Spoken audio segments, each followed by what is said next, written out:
Allison Holker's book is called This Far, but has she gone too far? You be the judge. A lot of people are not happy with this lady, and what I'm finding out about her and how she handled her husband's death, and even the current situation of her putting her husband's diary entries into her latest book with hopes to help people, though it's information she was never privy to, is suspect. I have my hands on an excerpt from the book. Parts of this made me cringe, but I just want to know if it was just me. So I'm going to read it to you and you let me know your thoughts. December 13th, 2022. Dawned a chilly 44 degrees in greater Los Angeles, the lowest temperature that would be recorded in the area all month. But the rawness I felt had nothing to do with the weather. I got the kids off to school and then scoured the house. What was I looking for? I had no idea, but I figured I'd know when I saw it. There was one thing of note: Stephen's nightstand. A letter dated 2 weeks earlier in which he made a commitment to wean himself off. Stephen had printed his words, originally written in the notes app on his phone, and signed his name to them. As soon as I was able, I filed a formal missing person report. I implored the officer on duty to help me find my husband. He has to be hurt somewhere, I said. That was the most likely scenario to me. The police had other theories. They asked if we had a fight, if there was abuse in the home, if he had a history of adultery. Every question was like a body blow. My trust in the cops began to waver. I kept thinking about what Stephen had said about black men and law enforcement. It hit me. I'm not just missing my husband. I'm missing a black man. Would they put as much effort into finding him? I was convinced that he had to be hurt or lost somewhere. I tried to convey to the police what they didn't understand. Stephen's the most loyal, loving husband and father. We had just returned from a lovely anniversary weekend, for God's sake. We're happy, I told them, as a little voice in my head whispered, right? 2 officers followed me home to look around. They accessed our security camera footage, which showed Stephen slipping into an Uber car around the time he was supposed to meet me at the gym. He had that omnipresent black backpack slung over his shoulder. The officers asked me if Stephen owned any guns. I was aware that he bought one in 2020 during the pandemic. He was scared because the city was experiencing a severe spike in riots and robberies. Several houses in our neighborhood had already been hit, but I had no idea where he kept the gun or if he even knew how to operate it. I vaguely recalled that he might have made one trip to the shooting range. Rooting around, the cops found an unlocked gun case, the gun missing. The likely ramifications of its absence went completely over my head. I had no explanation for why the gun was gone. The cops kept any suspicions to themselves.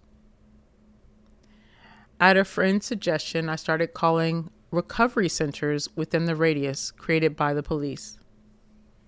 Given his struggles with smoking and drinking, I thought it was plausible that he might have checked himself into rehab. To my surprise, there were a handful of centers near our home. At the first few I contacted, I was told, he's an adult, so even if he's in here, we aren't at liberty to tell you without his permission. Okay. The last recovery center I called was 6 minutes from our home. The woman who answered delivered the same spiel as the others. I pleaded with her. I said I understood privacy laws, and I promised not to report her if he was there, and she told me. I just needed to know if he was safe. She calmly replied, well, I'm not allowed to tell you if he's here, but if he was, would you want to leave him a message? My heart nearly exploded in my chest. I took her words as a non-confirmation confirmation.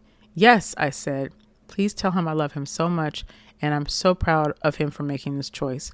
Our family will stand behind him through anything, and he can stay there as long as he needs. And if he doesn't want to talk to me, it's okay.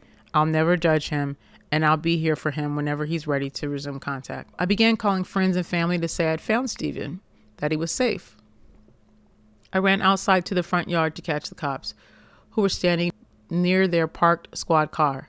I said, "Hey, I think I found him, but they can't legally confirm with me. Can you please go ask from your side?" I returned to the house awash in relief. The letter in his nightstand, his panic the night before, it all made sense now. Stephen had gone to rehab. He was going through something, and now he was getting help. I was so caught up in my thoughts, I barely registered the whomp, whomp, whomp of helicopters flying overhead and the wail of police sirens. Something was happening near our house, but then again, we live in Los Angeles, the land of high-speed car chases. Something always seems to be happening. About 20 minutes later, the two cops out front were joined by a third officer. He was older, very sweet. He came to the door, trailed by the others. The new arrival looked at me with such compassion in his eyes. He asked me to sit down, and my heart sank. They don't ask you to sit unless what they're about to tell you is very, very bad. I couldn't bring myself to sit down. If I didn't sit, then maybe whatever he was trying to tell me wouldn't be real. A dark energy settled over the room as I stood frozen in place. "Your husband has been found," he said. "He is not in rehab." He sat down at the kitchen table. I stayed where I was. "Your husband was found in a hotel. He was found by the maid himself." No, no, no, no, no. I told them they had found a black man, but it didn't mean they found my man. Stephen would never do what this officer was suggesting. Ever so gently, the officer explained Stephen had left a letter and his ID. He had been identified by his tattoos, including that one below his elbow. I am, I have, I deserve. My stomach clenched. He had spent 8 painful hours getting inked during a magical trip we took to New Zealand. It was like a DNA strand with tribal markings meant to honor the country's indigenous Maori people and the loves of his life, me and Wesley and music. It was his version of a charm bracelet, and he had always intended to add on to it. He spoke of a return trip to New Zealand and a visit to the same artist to mark Maddox and Zaya's presence on the strand, a trip that would now never happen. His beautiful tattoo reduced to a macabre identifying mark. I raced down the hallway shrieking. The sound that escaped from my throat was feral. I had never heard the likes of it before. I collapsed onto the floor in a fetal position where I would stay for several minutes, keening as one of our assistants held me tight. Nothing made any sense. I was so scared. I felt so alone as I was in another's embrace. The world went black. The walls closed in on me until I thought I was going to suffocate. Until that moment, I had never understood the phrase, "It's like the world stopped." That's exactly how I felt. As if time froze. I literally couldn't believe that Stephen was dead. So this is from her book, This Far, My Story of Love, Loss, and Embracing Light. It will come out on February 4th. And man, this book has caused a lot of issues. According to U.S. Weekly, the LA County Medical Examiner confirmed that Twitch took his own life and that there were no drugs or alcohol present in his body at the time of death. In addition, his wife said at the time, to her knowledge, that she didn't know if he had any sort of ideation or if he've ever attempted. She also stated that he didn't have any mental health issues, no financial issues, or marital problems. Based off of what I've researched, she didn't mention any substance abuse issues until she started promoting this book and referencing his diary entries. In the book, she's stating that she did know that he had a drinking and an issue with.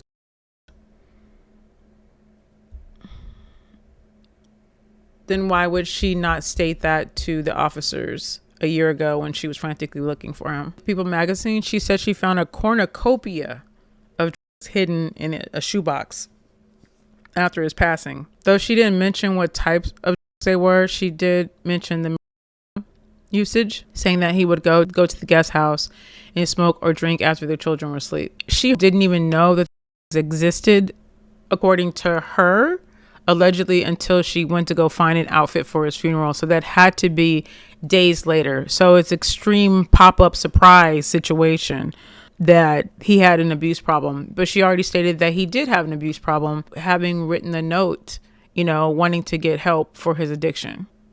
One of his cousins came out on X and said that she won't let the family see the kids. He wasn't an addict. He smoked and was actively trying to quit. He wasn't some junkie. And she claims that it was shrooms and some pills, but doesn't specify what pills they were.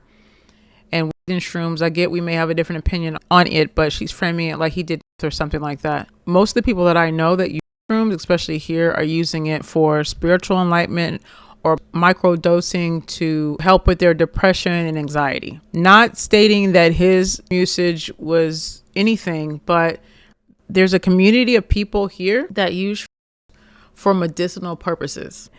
It seems like she's hell-bent on controlling the narrative as it pertains to her husband and his legacy. It seems as though she feels like her version is the only version that we should listen to and care about. If it were up to me, and you felt compelled to share the diary entries, my thoughts are share them with the family first. Run this by his mother. He had a very close relationship with his mom. It's the right thing to do, especially if you are tapping into something that uncharted territory that perhaps mom knew about. I don't even understand why she's not going to the mom and saying, hey, did you know about this?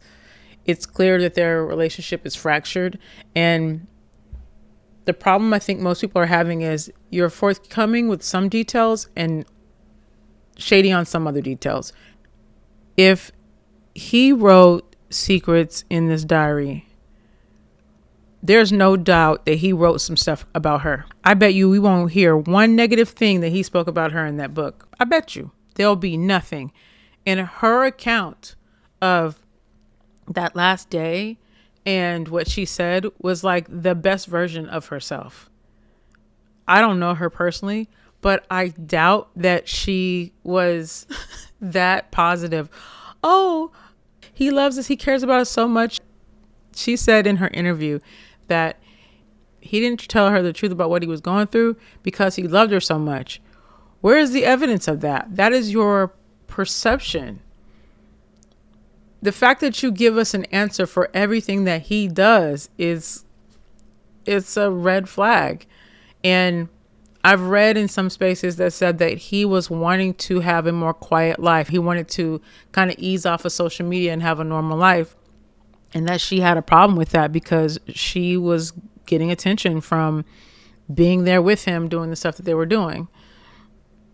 4 days ago, she posted this to the fans of Stephen and our family and friends. I want to be clear that my only intention was writing the book and sharing my own story as well as a part of my life with Stephen to help other people. Just like you, I never really knew what happened. And even as I'm trying to put the pieces together, I will never really know. If you decide to read the book, hopefully you'll see my intention is to celebrate the love and life I share with Stephen and our 3 beautiful children, and also the more complex aspects of both of our lives.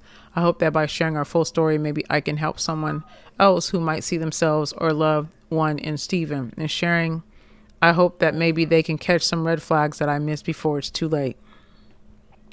Over the course of the last 2 years, I've spoken in great detail with NAMI as well as the Solomon family and the Defensive Line Foundation to better educate myself on mental health issues so that I can share warning signs with others.